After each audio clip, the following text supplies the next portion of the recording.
حضور آپ نے کچھ عرصہ پہلے فرمایا تھا بابا غلام فرید چاچا شریف والے کہ وہ حضرت مسیح موعود علیہ السلام کو سچا مانتے، ان کے مریدوں نے بھی کہیں قبول کیا ان کے خلیفہ نے.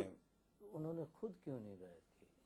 یہ جو بیعت کا سلسلہ ہے یہ بعض ایسے حالات ہوتے ہیں کہ جن میں اللہ تعالیٰ ان کو ابتلا سے بچاتا ہے اور مکلف نہیں کرتا، اور یہ سلسلہ اس کے علاوہ بھی ظاہر ہوا ہے.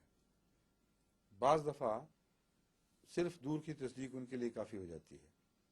حضرت مسیح علیہ السلام کے زمانے میں بہت سے ایسے بزرگ تھے جنہوں نے تصدیق فرما دی اور ہمیں مسیح علیہ السلام نے اتنا کافی سمجھا اور باقاعدہ ان کو بیعت کا مکلف نہ کیا، کیونکہ اس زمانے میں اتنی شدید مخالفت میں ان کا اتنا اظہار ہی بہت بڑا تھا، کوئی معمولی بات نہیں تھی. وہ بابا کوٹھے والے جو تھے وہ صوبہ سرحد میں ہزارے میں، ہزارہ آج بھی دیکھیں کیسی سنگلاخ زمین ہے اور برداشت نہیں کر سکتے صداقت کو، اور دل پتھروں کی طرف سخت ہیں. اور سب سے سید احمد صاحب شہید کا خون ان پتھروں نے پیا، ان کے دل بھی پتھر بن کر اسی طرح خون بہانے پر آمادہ رہتے ہیں.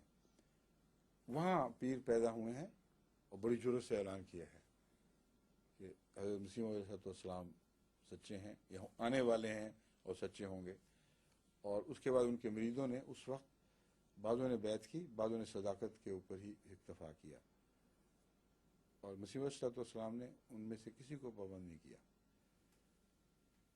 پھر بابا وہ جو ہیں پگڑی والے پیر پگاڑا کے، وہ دوسرے جو جھنڈے والے پیر سندھ کے، مسیح علیہ السلام کی زندگی میں انہوں نے خدا تعالیٰ سے استخارہ کیا کہ اے خدا یہ سلسلہ ہے، لوگ پوچھتے ہیں کیا بات ہے.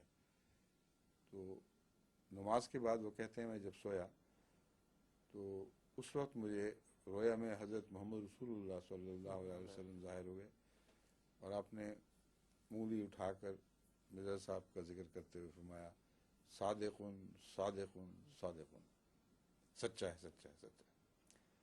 کہتے ہیں اس کے بعد کوئی اشارتاً بھی ان کے دل میں اس بارے میں وہ شک پیدا نہیں ہوا کہ مسیح صلی اللہ علیہ وسلم نعوذ باللہ من ذالک دعوے میں جھوٹے ہیں، اور اپنے مریدوں کو سب کو کہہ دیا.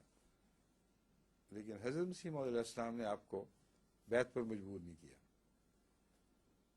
کیونکہ ان حالات میں یہ بھی بہت بڑی جرأت تھی اور اللہ کے ساتھ ان کا معاملہ تھا، اس لیے ان کی صداقت کا اظہار ہی دوسروں کے لیے رہنمائی کا موجب بن رہا تھا، اور اسی کو حضرت مسیح علیہ السلام نے قبول فرما لیا. اور اللہ کے نزدیک ان کو بھی اجازت ہوگی ضرور اس بات کی، کیونکہ بعض ایسے تھے جن کا براہ راست اللہ سے اس زمانے میں تعلق قائم تھا اور ان کے معاملات اللہ کے ساتھ تھے. ان کو ظاہری بیعت سے اگر مستثنا قرار دیا جبکہ قلبی بیعت ہو چکی تھی تو یہ اللہ کی طرف سے اجازت ہے. بعض ایسے ہیں جن کو اللہ نے مجبور بھی کیا ہے. اب مرتبے اور مقامات ہیں نا. ایک دفعہ ایک مسجد مبارک میں حضرت مسیح علیہ السلام کی مجلس بیٹھی لگی ہوئی تھی چھوٹی سی، تو ایک شخص آیا جو فقیرانہ درویشانہ انداز کا آدمی، جس کو پہلے کبھی کسی نے دیکھا نہیں اور باہر سے سفر کر کے آ رہا تھا. اسی طرح اندر دھڑلے سے داخل ہوئے، مسیح علیہ السلام کے سامنے پہنچا کہ میری بیعت لے لو. اور نے بیعت لے لی، السلام علیکم اٹھا اور چل پڑا. تو ایک صحابی نے ان کو پیچھے سے پکڑا جا کے کہ خدا کا خوف کرو، تم اتنی دور سے آئے ہو، کچھ فائدہ بھی اٹھاؤ، بیٹھو صحبت حاصل کرو، بیعت لی اور چلے گئے. تو اس نے اس کو پنجابی میں کہا تمہیں نہیں پتا اسی پہنچے ہوئے ہیں، ہمیں نہیں ضرورت تم لوگوں کی طرح مجلسیں لگانے کی، ہم پہنچے ہوئے اللہ کے پاس رہتے ہیں. تو انہوں نے جواب میں کہا اگر پہنچے ہوئے تھے تو یہاں کیا کرنے آئے تھے؟ تو انہوں نے کہا میں آپ سے نہیں آیا، اتوں جوتیاں پہنیاں سن کہ جا کے بیعت کر، کہ جوتیاں کھا کے آیا میں مجبور ہاں. تو بعض دائمی تعلق والے لوگ بھی عجیب و غریب ہیں دنیا میں. مخلوقات بڑی خدا کی شان ہے الگ الگ.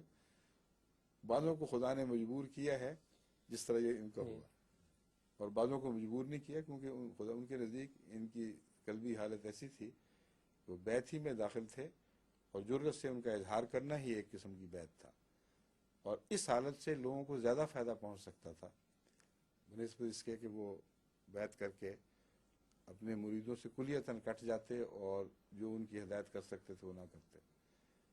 اس لیے اس علاقے میں جو بھی احمدی ہوئے ہیں یہ انہی کے فیض سے ہوئے ہیں۔ سمجھ گئے؟ جی شکریہ۔